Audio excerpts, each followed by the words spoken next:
क्योंकि ऐसी समाज की लड़कियों की इज्जत को इतनी सस्ती नहीं कि कोई भी कहीं यूज कर ले उसको अपने फायदे के लिए।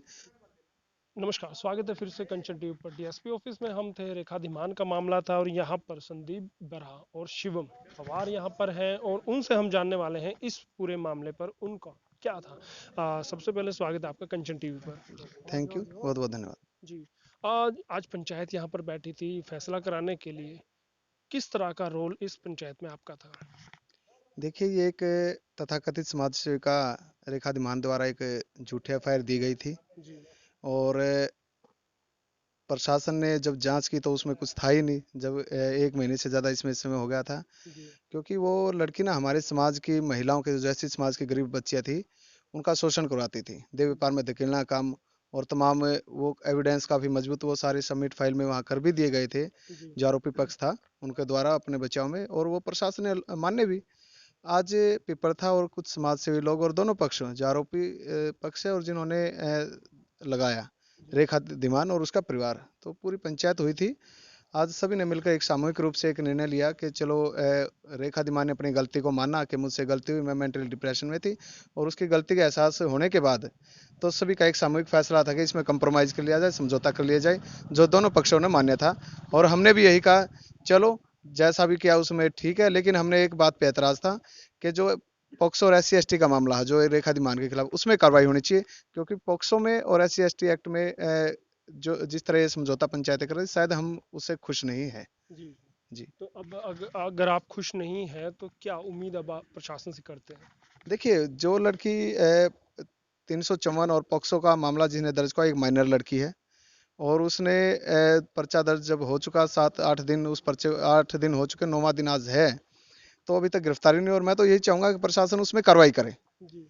क्योंकि एक माइनर लड़की को कि देह व्यापार में धकेलना, उसके साथ छेड़खानी करना, कोई ये नैतिकता नहीं है। जी। अब वो जब फंसी, वो महिला तथाकथित समाज सेविका अपने आप जब फंस रही थी, तब तो उसने कह दिया मैं मेंटली डिप्रेशन में आकर के मैंने गलती से कर दिया और अपनी गलती स्वीकार कर ली। अब जब उस पे दूसरे पक्ष से जब वो देह व्यापार का जो मामला उजागर हो रहा था उसके खिलाफ, जी। तो उसमें अपना बचाव करने के लिए पंचायत के थ्रू, जो हम नहीं उस चाह रहे थे, लेकिन फिर भी जो भी उन्होंने किया उसके फैमिली के मान लिया जो हुआ। लेकिन मैं चाहूंगा प्रशासन उसमें कार्रवाई करे, उसके खिलाफ उस मामले में कार्रवाई कार्रवाई हो। करे। तो अब यहाँ अगर प्रशासन उनको, जब कहा जा रहा है कि पंचायती तौर पे फैसला हो गया कि वो पर्चे उठा लेंगे, ये भी पर्चे उठा लेंगे, तो तकरीबन मामला निपट ही जाता है, या उसके बाद भी आप लोग खड़े रहेंगे उसको सजा दिलाने के लिए? नहीं, हम अगर पीड़ित परिवार कहेगा, जो माइनर लड़की हमारे एक ऐसी समाज, क्योंकि ऐसी समाज की लड़कियों की इज्जत को इतनी सस्ती नहीं कि कोई भी कहीं यूज कर ले उसको अपने फायदे के लिए। जी।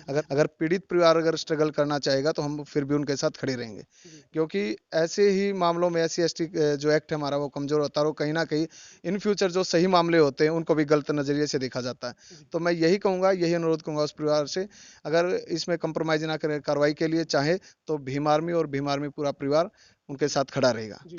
भीम आर्मी के किस पद पर आप हैं? मैं राष्ट्रीय कार्यकारिणी सदस्य भीम आर्मी। भीम आर्मी। जी, बहुत बहुत धन्यवाद मैं करना चाहूँगा कंचन टीवी से बात करने के थैंक यू, थैंक्स। लिए। जी। अब हमारे साथ शिवम भी है, शिवम से भी हम जानेंगे किस तरह से उनकी भूमिका इस पूरे मामले में है। शिवम, आ, काफ़ी युवा हैं अभी और पंचायती तौर पर आप पहुंचे हैं। कहा जाता है कि पंचायत का काम तो बड़े बूढ़ों का, बुजुर्गों का होता है, लेकिन आप युवा हैं और पंचायत में पहुंचे, किस तरह की भूमिका आपकी थी इस पंचायत में?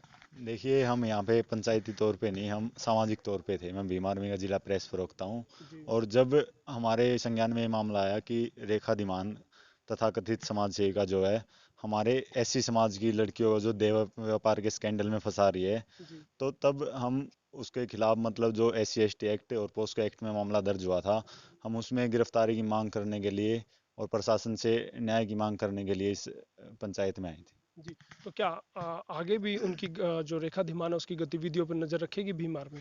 भीम आर्मी बिल्कुल रेखा धीमान नहीं, ऐसी कोई भी समाज सेविका जो चोला ओढ़ के ऐसी समाज की बहन बेटियों का शोषण करेगी, देह व्यापार में धकेलने का काम करेगी, भीम आर्मी उनको सबको सजा दिलाने का काम करेगी। जी। और अगर सजा नहीं दिलाई जाती तो जींद ही नहीं, पूरे हरियाणा को बंद करने का काम भी भीम आर्मी करेगी। शिवम, आपने कहा कि सामाजिक तौर पर यहाँ है, लेकिन आप कहते हैं कि सिर्फ SC समाज की बेटियों को अगर कोई इस तरह से धकेलने की कोशिश करेगा, तो क्या बाकी समाज से आप नहीं जुड़ेंगे?